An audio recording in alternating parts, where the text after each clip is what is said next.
50% with the YSRCP, but the Janasena, TDP and BJP together are at 48%. Congress not really making much of a dent. This is quite spectacular, Jay, you would agree. And BJP seems to have made the right choice of going along with the TDP instead of the YSRCP. Well, actually, it was the TDP which was courting the BJP for the last 3 years. I mean, even without the BJP's nod, they were telling all their party cadre, we're going to have an alliance with BJP. We're going to be. They needed the Janasena and the BJP to take on the YSRCP, which seems to have. Looking on the YSRCP side, what could have worked for them? Of all their Navratnalu schemes, other than one scheme, which is Rayatu Bharosa, all the other schemes are focused on women. Money for child goes to the woman's account. Money for ABC goes to the woman's account. I think that's one thing which is working for him. Therefore, he's been able to tide over the anti-incumbency or rather provide a good fight. What has worked for the alliance? For the alliance, frankly, see, there is a normal anti-incumbency against the YSRCP, which would happen. The TDP is seeing a bounce back in its old strongholds.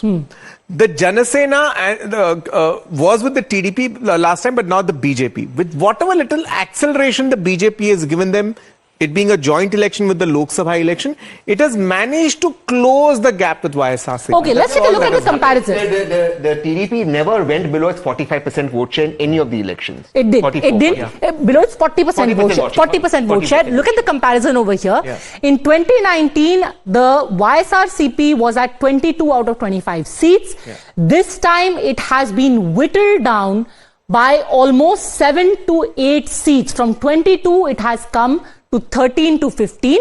The TDP from 3 has gone up to 9. The BJP will win 2 seats and the Janasena will get 1. I think it is contesting 2 seats? 2 or 3? 2 seats. So out of the 2 seats it's contesting, it is winning 1 seat. What do you make of this, JVC? So, see, I think, BJP is the biggest gainer here. Because if you look at it, BJP had 1.96% vote share, which is one of the lowest in the entire country at Andhra in 2019. Now the alliance is doing a big favor for BJP. But I would say, looking at these numbers, because when I look at other poll numbers, they're giving a bigger edge to TDP and BJP alliance. Does this mean that Jagan's government is over now? I think Jagan will find it very difficult to form the government again. Because the point here is there is an urban anger. There is a rural, probably a fascination for YSRCP. But there is an urban anger. If I'm not mistaken, in fact, the entire deadline of Hyderabad as capital runs out tomorrow, right? Exactly. It runs out tomorrow. And today you have got...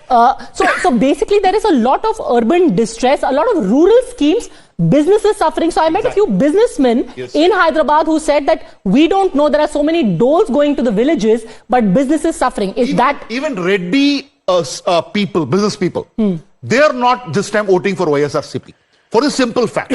The simple fact of the matter is that YSRCP's vote base, which was basically based on Reddy's, have now moved towards scheduled caste, minority, and a little bit of OBC. So that is going to play out. And if Kamma and Reddy are going to vote for TDP, BJP alliance, then YSRCP is in trouble because both these communities or less in number, but highly influential. But despite the most audacious gamble taken on by Sharmila, not really paying off for the Congress. Yeah, but what else could the Congress do? They had to, at least some elections you fight for fight. I mean, the Congress was wiped out in Andhra Pradesh. I think